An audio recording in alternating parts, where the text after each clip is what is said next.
Welcome to the last breakfast. Please enjoy the video. You start by verifying prerequisites. curl 7, 58 or newer, and a valid Keeper API key. Do that now. Once confirmed, install curl Keeper and make sure the binary is in your path so commands run from any folder. Next, export Keeper KEY or write ~/ Keeper /config with the key. This authenticates requests automatically.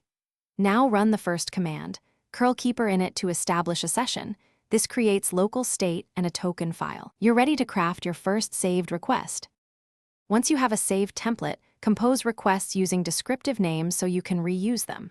For JSON payloads, add H content type, application/JSON and pass data key, value or data at payload.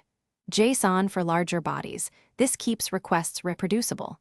Use variables in templates and supply overrides with var name equals value when running. Then execute curl Keeper run name to send the request. Make sure to inspect status codes and response headers to understand server. To finish, wire curl Keeper into automation. Schedule curl Keeper run name in cron or a CI job and capture responses with output results. JSON for downstream processing. Keep your library tidy. Use curl Keeper list to review templates and curl Keeper inspect name to preview variables and headers.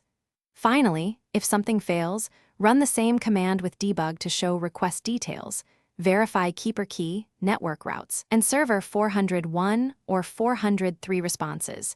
These indicate auth or permission issues to resolve. Thanks for watching. If this was helpful, leave a like and consider subscribing. See you next time.